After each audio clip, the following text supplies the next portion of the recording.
भाग्य का खेल। एक गांव में पारो नामक एक गरीब विधवा रहती थी। उसका एक पुत्र था। वह इतनी गरीब थी कि घर में 4 बर्तन भी ढंग के नहीं थी। लड़का अभी छोटा था।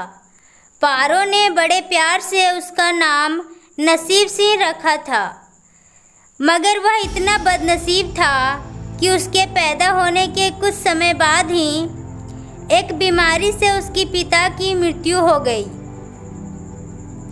पारो घरों में चौका बर्तन यादी करके उसे पाल रही थी।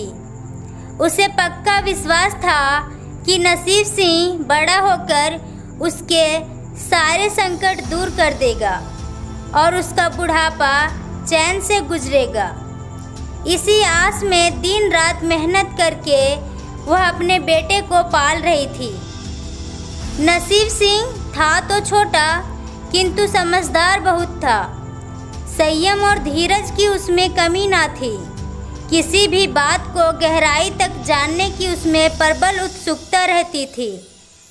एक दिन उसने अपनी माँ से पूछा, माँ, हम इतना गरीब क्यों हैं? यह सब तो ईश्वर की मर्जी है बेटे। दुखी स्वर में पारो ने कहा, सब नसीब की बात है। मगर नसीब सिंह यह उत्तर पाकर संतुष्ट नहीं हुआ। वह बोला, ईश्वर की ऐसी मर्जी क्यों है बेटा? यह तो ईश्वर ही जाने। अगर ईश्वर ही जाने तो ठीक है। मैं ईश्वर से ही पूछूंगा कि हम इतने गरीब क्यों हैं। बताओ माँ, बताओ कि ईश्वर कहाँ मिलेंगे। पारो तो वैसे ही परेशान रहती थी। अंततः उसकी बातों से उकताकर उसने कह दिया कि वह जंगलों में रहते हैं, लेकिन तुम वहाँ ना जाना। लेकिन नसीब सिंह ने दिल ही दिल में उसी क्षण इरादा बना लिया कि वह ईश्वर को ढूंढेगा और पूछेगा कि आखिर हम इतने गरीब क्यों हैं। एक दिन वह जंगल की ओर चल दिया। जंगल घना और भयानक था। चलते चलते नसीब सिंह पूरी तरह थक गया, मगर भगवान की परछाई भी उसे दिखाई नहीं दी। अतः वह थक हार कर पत्थर की एक शिला पर जा बैठा और सोचने लगा कि भगवान तो यहाँ कहीं नहीं है। आखिर गरीबी दूर कैसे होगी? तभी संयोगवश मृत्यु लोक का भ्रमण करते करते शिव पार्वती उधर ही आ निकले। उन्होंने बच्चे को वहाँ बैठे देखा तो उन्हें बड़ा अचरज हुआ कि यह अबोध बालक इस बीहड़ जंगल में बैठकर क्या कर रहा है। भगवान शिव ने बालक से पूछा, तुम कौन हो बालक, और इस जंगल में बैठकर क्या कर रहे हो? मैं ईश्वर को ढूंढ रहा हूँ। ईश्वर को? पार्वती चौंकी और पूछी, मगर क्यों? ईश्वर से तुम्हें क्या काम है? मैं उनसे पूछना चाहता हूँ कि हम इतने गरीब क्यों हैं? दूसरों की तरह हम पर भी भाग्य की कृपा क्यों नहीं करते हैं? नसीब सिंह ने निर्भीकता से उत्तर दिया। माँ पार्वती और भगवान शिव उस बच्चे का साहस देखकर बहुत प्रसन्न हुए। माँ पार्वती तो करुणा की सागर है। उन्हें उस बच्चे पर बड़ी दया आई और भगवान शिव से मुखाबित होकर बोली, प्रभु, इस बालक का कुछ कीजिए। हम कुछ नहीं कर सकते पार्वती, क्योंकि इसके भाग्य में यही सब लिखा है। भाग्य देवता के लेख के अनुसार इसे ऐसा ही जीवन भोगना है। नहीं नहीं स्वामी, आपको कुछ करना ही होगा। माँ पार्वती हट करने लगी। जिद ना करो पार्वती, यदि हम उसे कुछ दे भी देंगे तो वह इसके पास नहीं रुकेगा। इसे वैसा ही जीवन जीने दो जैसा भाग्य देव चाहते हैं। नहीं प्रभु, इसकी गरीबी दूर करने के लिए आपको इस पर कृपा करनी ही होगी। जब माता पार्वती जिद करने लगी तो भगवान भोले शंकर ने बच्चे को एक हार दे दिया। हार पाकर नसीब सिंह बहुत प्रसन्न हुआ और खुशी खुशी अपने घर को चल दिया। माँ पार्वती संतुष्ट थी कि उन्होंने एक अबोध बालक की मदद की और अब उसके दिन सुख से कटेंगे। लेकिन त्रिकालदर्शी भोले बाबा जानते थे कि यह हार उसके पास नहीं रहेगा। चलते चलते नसीब सिंह के पेट में अचानक दर्द उठा और वह सोच के लिए इधर उधर देखने लगा। उसने भगवान शिव का दिया हार पत्थर की एक शिला पर रख दिया और झाड़ियों के पीछे चला गया। तभी एक चील कहीं से उड़ते हुए आई और उस हार को उठाकर उड़ गई। अरे मेरा हार! सब कुछ भूल कर लड़का चील के पीछे भागा, मगर कब तक वह चील का पीछा करता, कैसे पकड़ता उसे।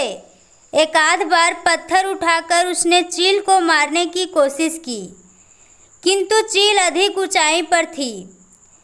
कुछ ही पलों में चील उसकी नज़रों से ओझल हो गई तो वह बड़ा दुखी हुआ और रोते रोते अपने घर की ओर चल दिया। घर पहुंचकर उसने माँ को सारी बात बताई, मगर माँ को उसकी बातों पर बिल्कुल भी विश्वास नहीं हुआ। हाँ, उसकी बात सुनकर थोड़ी सी उदास अवश्य हो गई, लेकिन नसीब सिंह माँ की उदासीनता को देखकर हतोत्साहित नहीं हुआ। उसने मन ही मन निर्णय लिया कि वह कल फिर जाएगा और भगवान शिव और माता पार्वती को अपना विपदा सुनाएगा। उसका विश्वास था कि भगवान शिव उस धूर्त चील को अवश्य ही दंड देंगे। और भगवान शिव ने पार्वती से कहा, देखो, उसके पास कल वाला हार नहीं रहा, उसे एक चील ले उड़ी है और दूसरा हार पाने व उस चील को दंड दिलवाने की इच्छा लिए वह लड़का आज फिर आया है।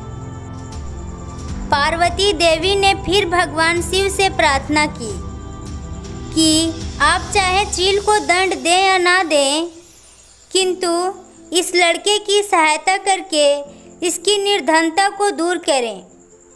हम अब कुछ नहीं कर सकते देवी। यदि तुम जिद करती हो तो हम ब्रह्मा से कहते हैं, वही इस बालक की कुछ सहायता करेंगे। कहकर भगवान शिव ने ब्रह्मा जी को बुलाया और सारी बात बताकर आग्रह किया कि आप ही इसकी मदद करें। तब ब्रह्मा जी ने लड़के को एक अंगूठी दे दी। लड़के ने अंगूठी जेब में रखी और खुशी खुशी अपने घर चल दिया। उसने सोच लिया था कि अब वह एक पल के लिए भी अंगूठी को अपने से दूर नहीं करेगा। चलते चलते अचानक उसे प्यास लगी। वह सरोवर के किनारे पहुंचा और जैसे ही वह चुल्लू भरकर पानी पीने के लिए झुका, वैसे ही उसकी जेब से अंगूठी निकलकर पानी में जा गिरी और इससे पहले कि वह उसे उठाता, एक मछली उसे निगल गई। नसीब सिंह फिर रोते रोते घर आया और माँ को सारी बात बताई। बेटा, जब तक भाग्य में नहीं है तब तक कोई भी चीज़ नहीं रुकेगी।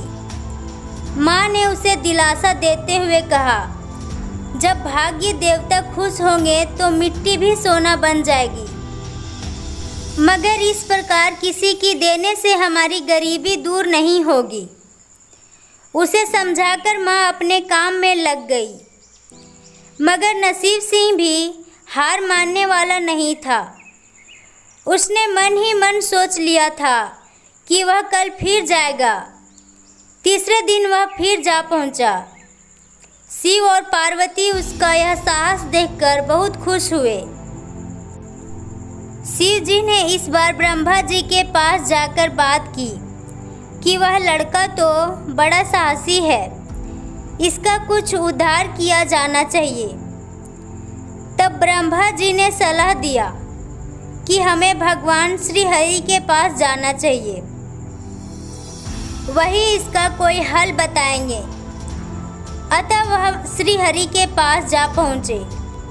पूरी बात सुनाकर भगवान विष्णु ने नसीब सिंह को कुछ हीरे दिए।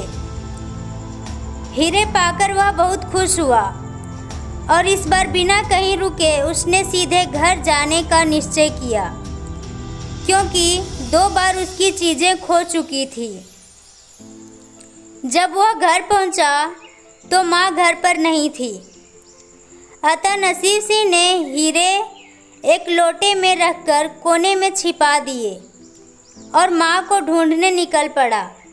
वह मन ही मन सोचने लगा कि अब माँ को किसी के घर काम करने की क्या आवश्यकता है, अब तो वह भी अमीर बन गए हैं।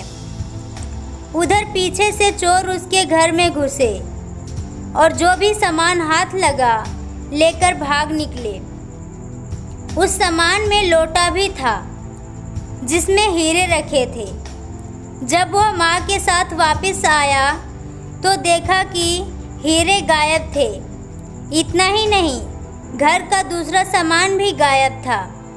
अब तो उसकी माँ को बहुत गुस्सा आया और वह बोली, क्यों मुझे नई नई कहानियाँ सुनाकर पागल बनाता जा रहा है? सारा दिन आवारा की तरह इधर उधर भटकता रहता है और शाम को पिटाई के डर से कोई नई कहानी सुना देता है। माँ की डांट सुनकर लड़का रोने लगा। वह तो केवल वही जानता था कि जो कुछ भी उसने बताया था वह सत्य था। डांट खाकर लड़के की हिम्मत और बढ़ गई और अगले दिन वह फिर उसी स्थान पर जा पहुंचा। भगवान भोले शंकर सोचने लगे कि इस पर इतनी मुसीबतें पड़ी, लेकिन इसने हिम्मत नहीं हारी। इससे वह बहुत प्रसन्न हुए और भाग्य देवी के पास जाकर बोले, यह लड़का बहुत ही साहसी, हिम्मती और धीरज वाला है। ऐसा व्यक्ति अभागा नहीं हो सकता। इसे कुछ दे दो। आज्ञा पाकर भाग्य की देवी ने नसीब सिंह को सोने का एक सिक्का दिया। सिक्का लेकर नसीब सिंह खुशी खुशी अपने घर को चल दिया। जब उसने घर जाकर वह सिक्का अपनी माँ को दिया तो उसकी माँ बहुत खुश हुई। अब क्योंकि उन पर भाग्य देवी की कृपा हो गई थी, अतः सारे काम अपने ही आप शुभ होने लगे। दूसरे दिन ही एक मछली वाला उसके गांव में मछली बेचने आया तो लड़के ने वही सिक्का देकर मछली खरीद ली। उसकी माँ ने मछली का पेट चीरा तो वह अंगूठी निकली जो ब्रह्मदेव ने उसे दी थी और जो उसकी जेब से तालाब में गिर गई थी। माँ ने अंगूठी संभाल कर रख ली और नसीब सिंह से बोली, जा बेटा, जंगल से थोड़ी लकड़ियाँ ले आ। आज घर में ईंधन बिल्कुल नहीं है। लड़का कुल्हाड़ी लेकर जंगल की ओर चल दिया। वहाँ जाकर जिस पेड़ पर वो लकड़ी काटने के लिए चढ़ा, वहाँ उसी चील का घोंसला था जो उसका हार उठाकर ले गई थी। लड़के ने देखा कि चील कहीं आसपास नहीं थी। नसीब सिंह ने अपना हार उठा लिया और जो भी थोड़ी बहुत लकड़ियाँ पेड़ के आसपास पड़ी थी वही उठाकर घर की ओर चल दिया। माँ हार पाकर बहुत खुश हुई। अब तो देखते ही देखते उनके दिन बदल गए।